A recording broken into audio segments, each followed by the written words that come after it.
Hi, welcome to my review of the new Tritton AX720 2012 edition. This is the Tritton AX720 7.1 surround set headphones for the Xbox 360 and PlayStation 3.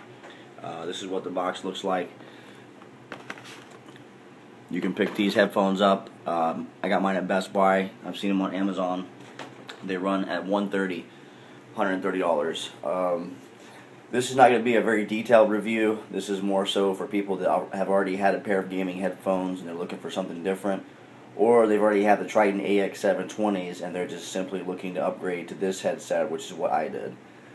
The new Tritton AX720s have added a few new features. I'll jump right into this. The first and most noticeable feature is the new amp.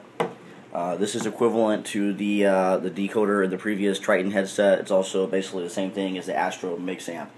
This is what does the coding for the true surround sound, which you're going to get through your headphones. This mix amp, they put on a stand where it can't stand vertical. You can take it off the stand, you place it down on top of your Xbox. That's normally how I have mine, because I don't have mine standing up on the entertainment center. Okay. The two things, the feature of the decoder, one, they've taken away the power supply. The power supply is now driven through a USB port that's going to plug into the back of your Xbox, so you no longer have to have an outlet for your wall. Two, the volume control is no longer the push buttons on the amp. You just turn this knob right here and it's going to turn the volume up. That's one of the volume. There's also the other additional volume on the actual headset itself. The new port of which you plug your headset in is basically a USB port. As you can see here, this is the USB cable from the headphones. It's going to plug directly into the USB port here. I think what this did though is it made it to where you're going to have to buy additional wires if you plan on using the headset with your PC. It's just designed for the Xbox 360 and the PS3 now.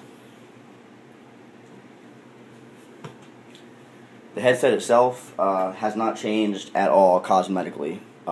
It still looks exactly the same. The only thing that's noticeable difference is they have added the swivel, the rotating headphones. So it does rotate now. I do like this. It's cool. It's the same feature that the Astros have. Of course, you can't customize the tags by ordering it off the website. But it does look pretty cool to have the rotating swivel headphones. Okay. It also reduces the likelihood of breaking your headphones, which is good. The headphones are going to come standard with leather ear cups. You can see this here. Okay. What that does is basically noise canceling. It's going to keep all the noise from your headphones inside your ears. Okay, what I did was I took my ear cups off my old Trittons, which are the foam, the cloth, and I put them on my new Trittons because I don't like the sounds being trapped inside my ears. It's just too much. So with the foam, a little bit does break out, but it's still enough to hit the game.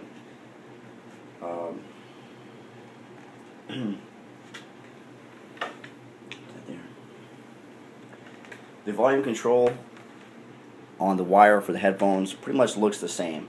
The only difference is the knobs which you increase the voice volume and the game volume, they no longer actually rotate. They have like a little click, like a 1, 2, 3 click level. There's also buttons. You can't really see them, but there's buttons on each one of these knobs, and when you press the button in, it's going to mute that source. So if you have the game volume raised up really loud for, say, a game battles match, or you're trying to sound whore as loud as you can, once you get back to the pregame lobby, you just press mute, and it's going to mute the game volume. You'll still be able to hear the voices, but it'll mute the game volume, and that way you can just leave it muted, so you don't have to listen to that music and all that junk in the pregame lobby. And then once you get back to the game, you just unmute, and you're back to your preference for volume level. I do like that. Same thing for voice volume. You can mute and decrease. You also have the switch here that mutes and unmutes your mic. Good to go.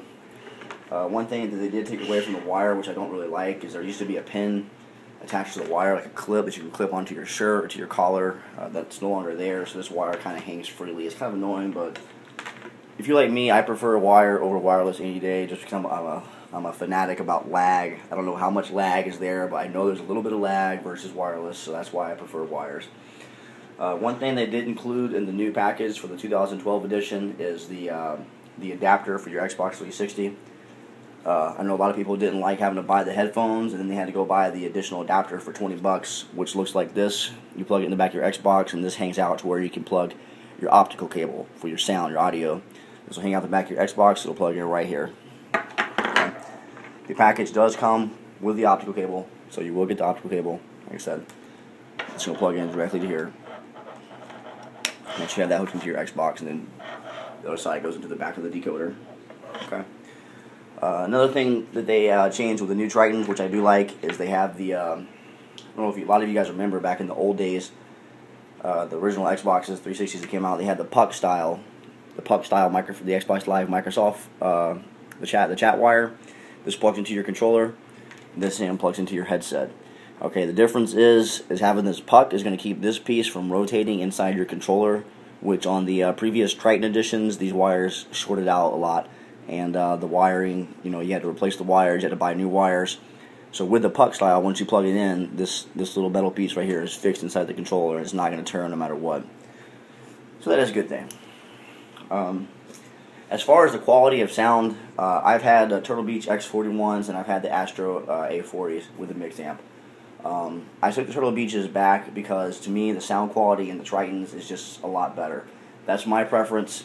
That's just me. I've had the Tritton AX720s ever since Call of Duty 4, the later side of Call of Duty 4, Modern Warfare 2, and I've used those over everything. I play game battles, I play matches, I got a pretty decent rank, all that good stuff.